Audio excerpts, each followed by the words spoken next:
Buenas noches, seguimos acá con nuestro ciclo de conferencias. En esta ocasión, el doctor Macario Santamarina nos va a presentar los símbolos de la masonería. Lo dejamos con la charla. Muchas gracias. Gracias, Patricio. Bueno, buenas noches. Nos conocemos todos.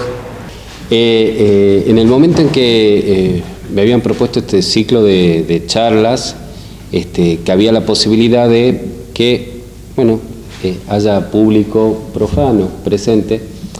Entonces, de alguna forma, lo que yo había pensado es generar una charla que de alguna forma les presente la masonería a los profanos, y para eso lo mejor era definir. Y definir en el sentido que lo usaba Aristóteles. Aristóteles, cuando hablaba del concepto, decía que había que establecer el género próximo y la diferencia específica. Entonces, de alguna forma, presentar a la masonería como lo que es en su género próximo, que es una asociación civil. Muchos de nosotros sostenemos que es la primera asociación civil moderna, por lo menos, que implicó allá por 1717 un cambio de lo que era aquellas instituciones que estaban ligadas a una religión específica, a la Iglesia en concreto, en la Europa occidental, o a lo que eran los antiguos gremios que asociaban a personas vinculadas a la vida urbana con un determinado quehacer económico: cantero, carpintero, pescadores. La masonería en ese sentido, como asociación civil, fue una revolución que implicó un espacio común donde encontramos personas como Anderson, que eran pastores, vinculados a Desaguliers, que era un científico notable de la Royal Society, con reyes, con comerciantes, donde se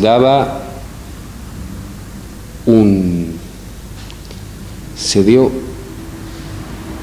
una renovación de la forma en que los distintos sectores y actores sociales, en una sociedad muy monolítica, no llegaba a ser una sociedad de castas, pero donde estaba muy marcado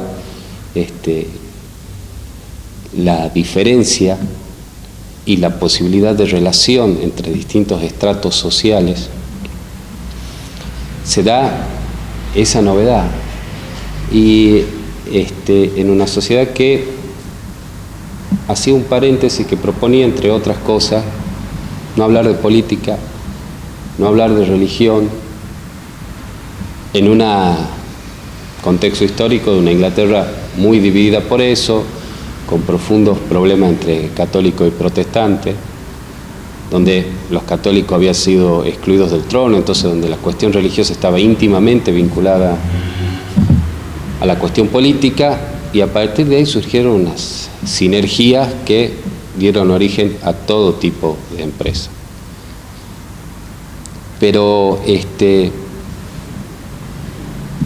ya que estamos a cubierto, toda la presentación de lo que es la masonería como una sociedad filantrópica, filosófica y progresista, pues nosotros vamos autodefiniéndonos y mostramos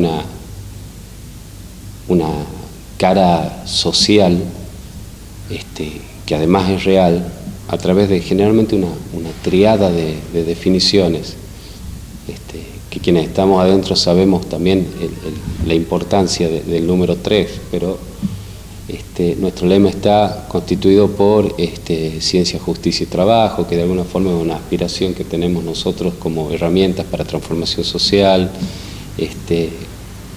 los valores que de alguna forma tomamos de la Revolución Francesa, de la libertad, la igualdad y la fraternidad, como una aspiración de concreción, de una forma de socializar, digamos. Pero, por otro lado, aún así, esto que nosotros describimos se parece en muchos sentidos a otras instituciones que nosotros también podemos encontrar. Nosotros tenemos una diferencia específica y que tiene que ver, y que creo que es además lo que nos distingue, que tiene que ver con unos métodos específicos que no lo vamos a encontrar en ningún otro lado y de los cuales, bueno, además ustedes los conocen y no voy a hablar. Pero además del uso de un elemento específico que son nuestras herramientas, que son los símbolos. Los símbolos son la herramienta de la masonería y también hace a nuestra diferencia específica. Nuestra diferencia específica, si ustedes leen algunos textos de masonería, y que son además palabras que dan mucho miedo a la sociedad profana muchas veces, y que era lo que yo de alguna forma también quería desmistificar si acá se presentaban eventualmente profanos, es que nosotros además somos una sociedad iniciática, simbólica y esotérica. Y son palabras que por ahí a quien no pertenecen disparan como un un cuco, yo sabía, esto come bebé, y también disparan la fantasía de, bueno, esto es Hogwarts, y no es así. Nosotros sabemos que para pertenecer tenemos que pasar por un ceremonial específico, que es la iniciación y que nos abre las puertas, propiamente dicho, a la pertenencia a esta institución. Y que la iniciación mismo también es un símbolo actuado que busca generar cosas. Y lo esotérico, si bien encontrás acepciones que tienen que ver con toda una rama de estudios específicamente ligados a magia o cosas por el estilo, en realidad tiene un significado mucho más sencillo y que de verdad es la primera propuesta de la masonería. Esotérico es hacia adentro, a diferencia de exotérico, que es hacia afuera. Porque si bien la masonería tiene como objetivos transformaciones sociales y aspira a la fraternidad de los hombres y aspira a la justicia, y además la justicia se define, cada masón la define de acuerdo a su leal saber y entender. En realidad, la primera propuesta que hace la masonería es el conocerse a uno mismo. El primer camino que indica la masonería es hacia adentro. Y tiene la esperanza, y si quieren la promesa, de que ese camino hacia adentro va a producir una transformación. Y quienes hemos estado acá sabemos que ese camino hacia adentro produce una transformación. Y que a través de esa transformación de nosotros como elementos, es que se puede transformar finalmente la sociedad. Y lo vemos también, aprovechando que no hay profanos, en símbolos muy específicos. O sea, la masonería plantea la sociedad como un templo, y ese templo está construido por una serie de bloques de piedra trabajados, piedras pulidas, que han empezado siendo una piedra amorfa. Y no se puede construir un edificio con piedras amorfas, por lo menos no como nosotros entendemos esos simbólicamente bellos templos de piedra tallada que en su momento han levantado los constructores medievales y que hasta el día de hoy están en pie.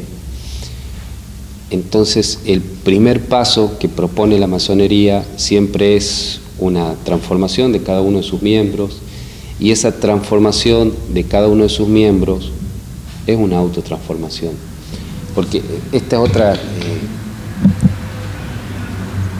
característica de la masonería. La masonería es en sí mismo simbólico, y ya vamos a entrar a este concepto de simbólico que yo le propongo, porque a diferencia de muchas otras instituciones, la masonería no nos ofrece conceptos cerrados y chiquitos, Y es por eso que la masonería no es dogmática, y es por eso que la masonería es tolerante.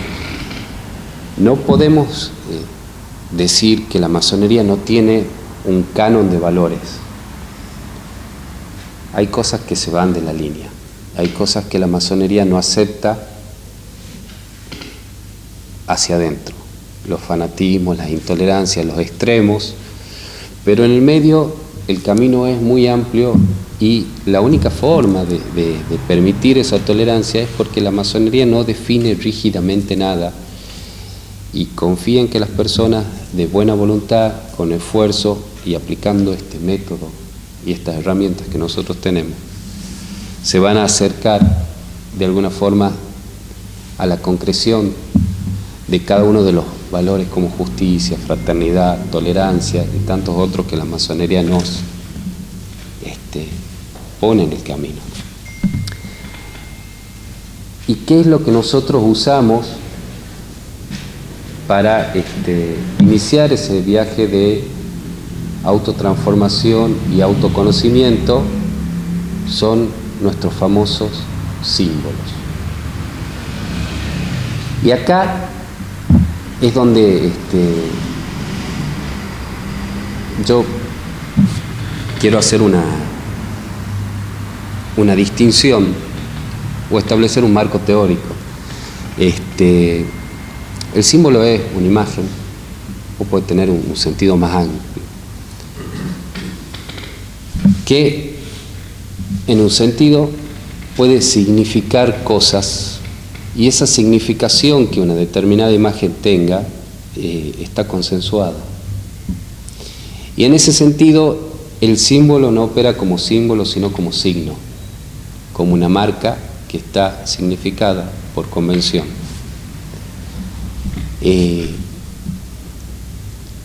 Una cruz para un cristiano tiene un significado, deja de ser un símbolo en el sentido en el que yo lo voy a proponer. Pero la cruz misma puede ser además un símbolo. ¿Y por qué? Yo en este sentido, y esta distinción por supuesto no es original, sino que la hace en concreto el famoso psicólogo suizo, suizo era, Carl Jung. Carl Jung, en El hombre y sus símbolos, el libro empieza con una anécdota de él, que estaba viajando por Rusia y veía las letras rusas, que por supuesto para los rusos tienen un significado muy concreto y consensuado, pero él no las entendía. El abecedario de ellos es distinto. Y ese no entender la forma pierde el significado y se transforma solo en una figura. Y a partir de la observación de esa figura, él termina evocando una serie de recuerdos que estaban anidados en el inconsciente de él. Y ahí él expresa esta significación de lo simbólico como algo que en realidad no dice nada, pero evoca cosas. Y le evoca cosas a quien lo está observando. De alguna forma es una dirección, un disparador que permite eso, accederse a uno mismo. Yo en este sentido voy a leer un parrafito muy chiquito del hombre y su símbolo de Jung. Dice: una palabra o una imagen es simbólica cuando representa algo más que su significado inmediato y obvio. Tiene un aspecto inconsciente más amplio que nunca está definido con precisión o completamente explicado. Cuando la mente explora el símbolo, se ve llevada a ideas que yacen más allá del alcance de la razón. El símbolo es mudo. El símbolo es una imagen. El significado que el símbolo, cuando se lo toma en este sentido, devuelve, en realidad opera como espejo. Porque lo que devuelve el símbolo como evocado no puede ser otra cosa que lo que uno proyecta sobre el símbolo.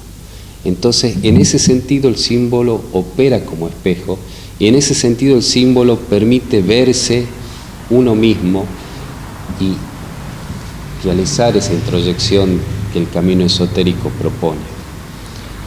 Y la masonería nos invita a eso porque de alguna forma es verdad que hay algún significado consensuado en nuestros símbolos, en la escuadra y el compás, en el piso de mosaico, en cada uno de los símbolos que nosotros nos presentan.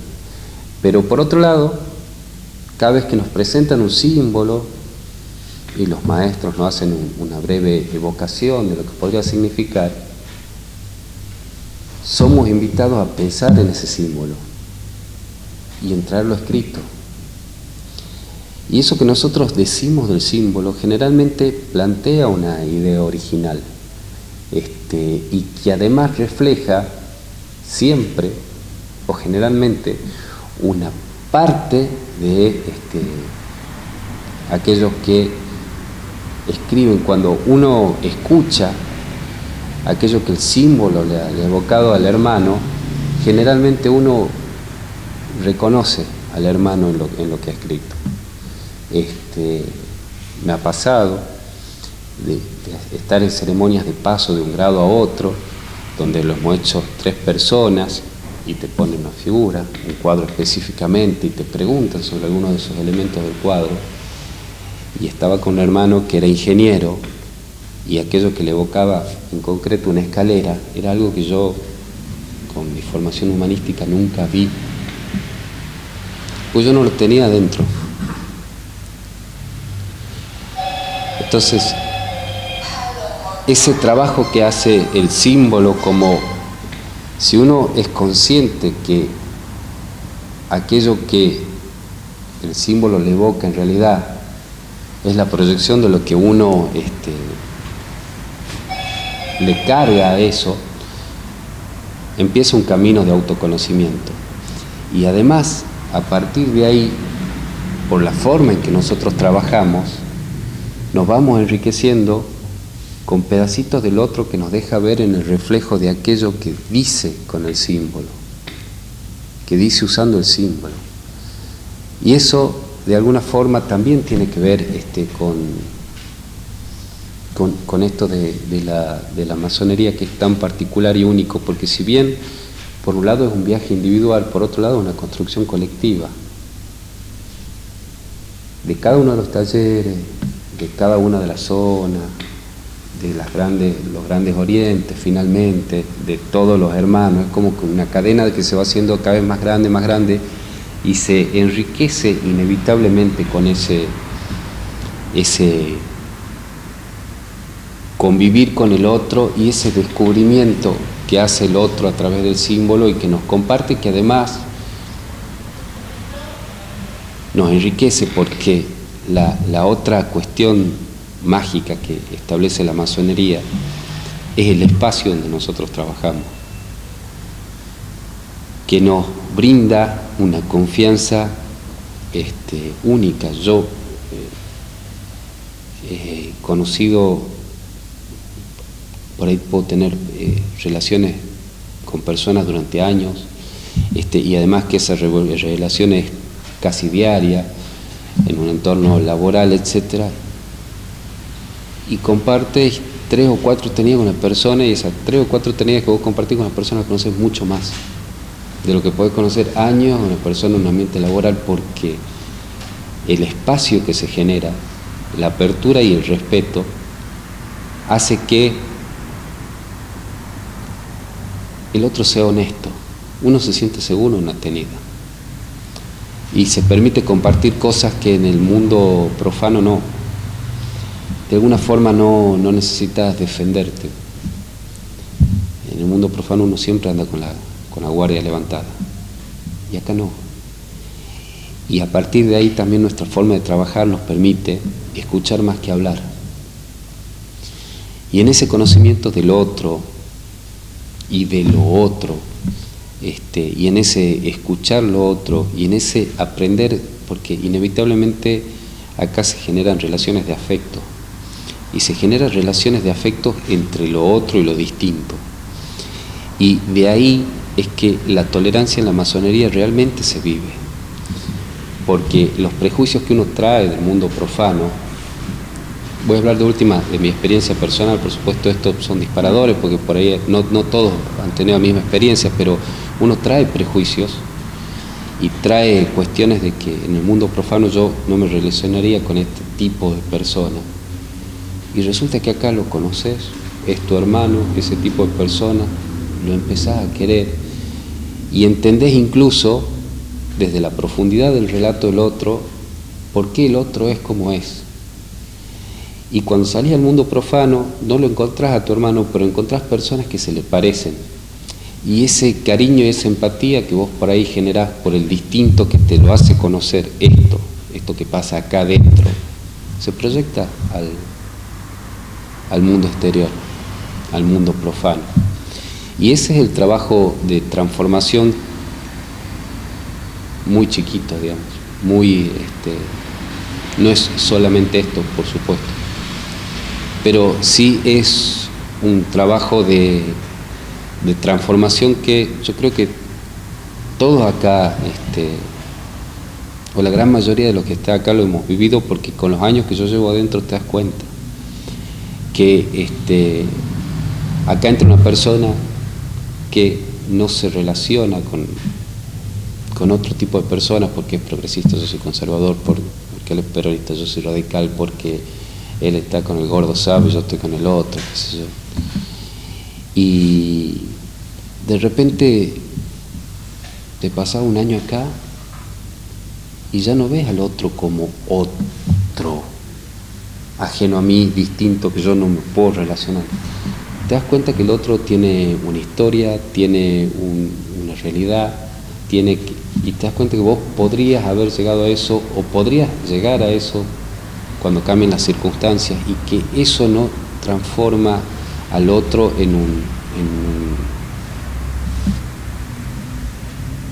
un diferente incompatible, que de alguna forma también lo refleja el piso del mosaico, toda una parte de un todo que termina siendo un cuadro. Y eso tiene que ver, creo yo, con el método y con las herramientas. Hasta dónde el símbolo te permite conocer para adentro y qué tanto de ese viaje para adentro implica un conocimiento para afuera, son preguntas que yo no tengo respuestas, pero sí quiero dejar planteado algunas cosas que por ahí a mí me dejan pensando. Es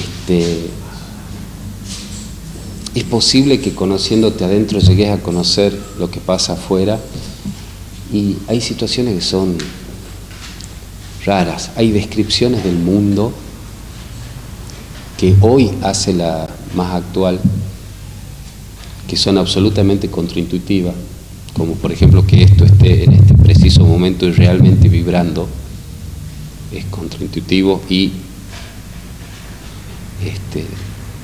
no es lo que nos dice nuestro sentido, y sin embargo esta descripción de la realidad, como que esto realmente está vibrando y no es sólido,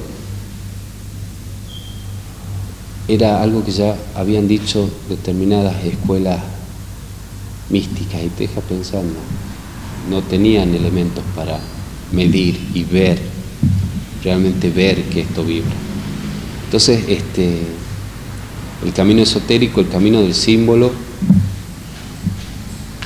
nos marca un límite que en realidad es fascinante, y creo que nos invita a andarlo. Y bueno, hasta acá la exposición. Cualquier aporte que quieran hacer o cualquier cuestión que quieran que empecemos a charlarla, buenísimo. Sí. Bueno, muchas gracias. La verdad que todo muy bueno. A mí me ha llamado mucho la atención cuando se habla un poquito de esto de esta como simbiosis que uno genera entre los hermanos y que después se termina transformando la gestión empática en el mundo urbano. Muchas veces me pregunto yo cómo es ese trabajo masónico, ese trabajo que tenemos que hacer para transformar ese mundo urbano, que creo yo que a primer lugar de él el trabajo masónico. Entonces uno se puede leer, hacer la plancha, asiste, y de una vez, ¿qué cambio estoy haciendo? Afuera. O está trabajando para mí, pero afuera, ¿qué se está haciendo? Creo que eso me hace esa pregunta, el hecho de que hacer ese trabajo interno de forma colectiva se termine generando, aunque ni siquiera lo pensemos, en algo positivo afuera, en el mundo urbano, que creo yo, todo Amazonas. Así que eso la verdad que me ha llegado mucho. Muchas gracias. Bueno, yo un poquito, bueno, primero agradecerte un millón, tenerte acá, un placer escucharte también siempre. Y bueno, un poco por ahí hablabas un poco de la evocación del símbolo en sí y la interpretación de su significante o el significante que le podemos dar a un símbolo, que es mucho más, a veces más elaborado, porque también hay una cuestión, creo que vos ya lo dijiste, obedece a una cuestión de formación, de contexto y dónde y cómo lo estemos interpretando. Creo que en esas interpretaciones, ¿cómo nos podemos agarrar? Mi pregunta sería, o con la experiencia que tenés vos ya en masonería de tantos años, de ver cómo nos podemos agarrar para no entrar dentro de un metaanálisis de lo simbólico, ¿no? Esto de más allá de un análisis que nos puede llevar a cuestiones quizás erróneas. Digo esto de simbologías como, qué sé yo, cierto, la esvástica que fue tomada por el nazismo como un símbolo de poder, que tiene otro significante o fue tomado en otras civilizaciones antiguas como de otra manera, y no caer en cuestiones más allá de, si bien es un camino, esas interpretaciones son caminos individuales y también están acotados a nuestra formación. Yo por ahí a veces creo que la masonería tiene esa libertad muy linda, pero también vertiginosa, de decir, bueno, puedo ir por algún lado. Esto, yo me acuerdo cuando me pasó la experiencia de leer el cartel que estaba afuera, cuando pusieron de la casa masónica y habla de la palabra ocultismo, digo, el que lee esto se asusta, no va a querer entrar directamente, y me pegó a mí, o sea, que estoy acá adentro. Y sé que la palabra ocultismo es otra historia, y cada uno le da el símbolo, pero la gente que pasa por afuera no, digamos, en su mayoría, más una sociedad conservadora y muy católica como la que estamos ahora. Entonces, digo, ¿cómo puede inclusive pegar eso para el beneficio de lo que estamos buscando dentro de nuestros talleres o como la masonería que quiere salir puertas afuera? Inclusive usamos ese tipo de palabras. O sea, ¿cómo podemos evitar caer en ese metaanálisis y tratar de ir más seguro? No sé si hay algo que nos permita, digamos, hacer, no te digo no un protocolo, pero sí algo de decir, bueno, esto va por acá, y no caer tanto en ese individualismo de ir a buscarlo solo y ver qué onda, porque podemos terminar en cualquier cosa. Mira, yo creo que en esto lo voy a evocar a Marcelo Villalba. Yo creo que no hay límites propiamente dicho, creo que institucionales, y no sé si está bueno que los hubiera, porque en teoría la masonería te propone un espacio de libertad, digamos, de absoluta libertad de pensamiento y de buscar esa búsqueda. Quizá la única limitación sea el concepto de razón, de la que habla la masonería en la búsqueda de la verdad. Pero creo que a diferencia de lo que puede ser un monje meditando en la montaña 30 años, hay un segundo momento en la masonería que es el diálogo, porque y creo que ahí se dan determinados, conjuga esa libertad con el límite que te lo pone de alguna forma la mirada del otro también. Porque la masonería no es cartesiana, como decía Villalba, no es la razón del monólogo. Yo me pienso, yo me doy la razón, porque en algún momento hay un diálogo. O sea, después de la búsqueda hay una exposición. Esa exposición gira a la vuelta de la mirada y la opinión de los otros, y creo que de alguna forma ahí la mirada y el trabajo de los otros es como que va poniendo límites. Si vos escuchás al otro y realmente el otro te importa, te va poniendo determinados límites a ese monólogo previo que vos has hecho. Por otro lado, si vos no escuchás al otro, bueno, entiendo que el trabajo masónico no estaría terminando de rendir determinados frutos, digamos, porque lo que el otro diga y lo que el otro mire y lo que el otro piense importa. O creo yo que a un masón le tendría que importar lo que un hermano diga. Entonces creo que en ese compartir, en ese empezar el diálogo, se van poniendo, no de una manera institucional, sino de una manera más bien metodológica, determinados límites al delirio, digamos, que podría llegar uno monologando. Bueno, y como otra segunda pregunta por ahí como para... ¿De vuelta? Hola. Ahí estamos. Como otra pregunta por ahí, en estos años que fuiste investigando cosas dentro de la masonería, ¿cuál para vos fue el símbolo que por ahí estuviste investigándolo más tiempo y que te llevó a decir, bueno, pará, estoy dentro de un metaanálisis, o me freno un poco más, o analizo esto un poco desde otro ámbito, o consulto, hablo? ¿Cuál fue ese símbolo que...?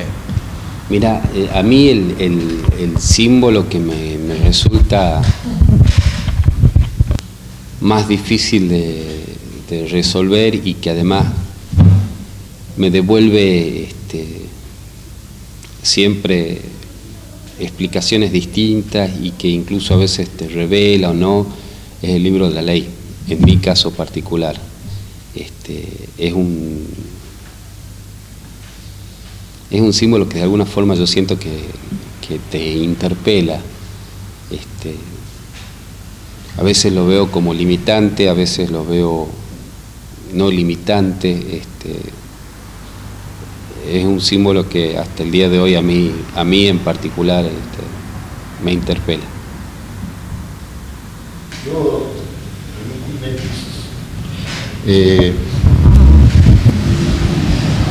Yo tengo una visión muy individual y muy particular. Entendí la forma, la manera que vos lo explicabas, pero estando yo dentro de la institución, bueno, todos estamos acá dentro de la institución, yo los símbolos los veo reales, prácticos, la filosofía la veo, digamos, por el otro lado. ¿En qué sentido? Será porque soy constructor, entonces yo aplico a cada uno de los símbolos el significado que es lo que tiene que llevar.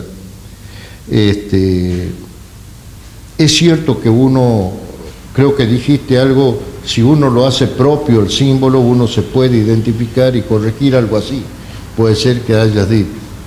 Y además, en caso de la búsqueda, como lo dijo él recién, para mí la búsqueda siempre es permanente. La búsqueda en la institución, en la logia o algo, es permanente para nosotros.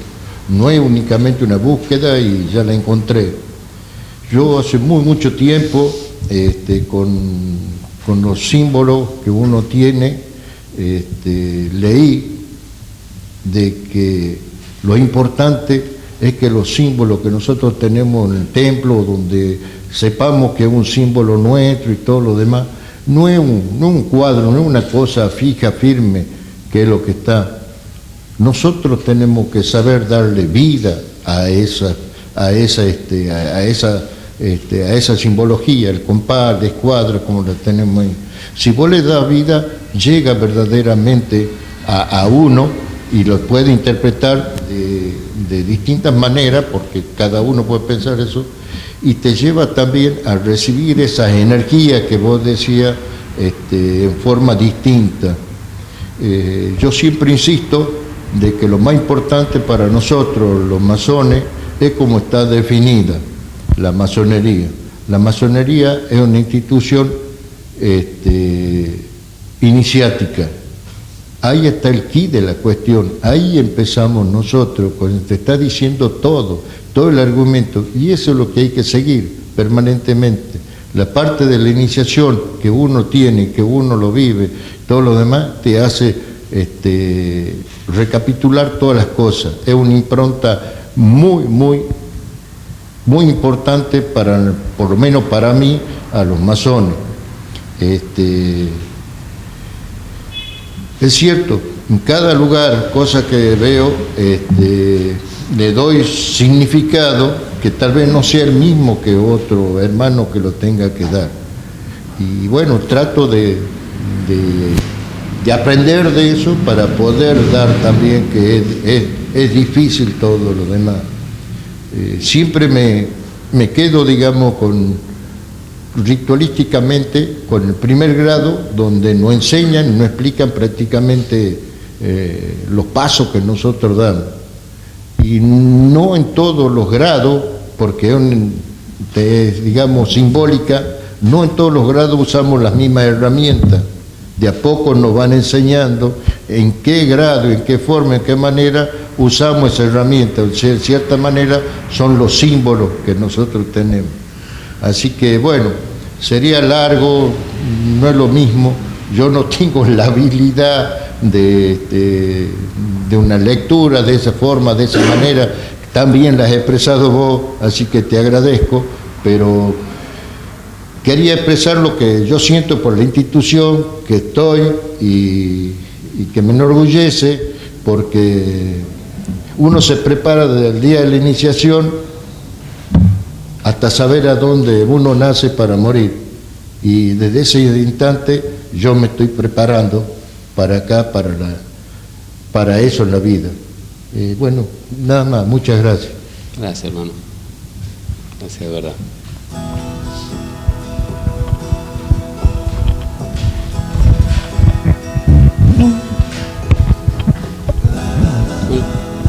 Terminamos entonces.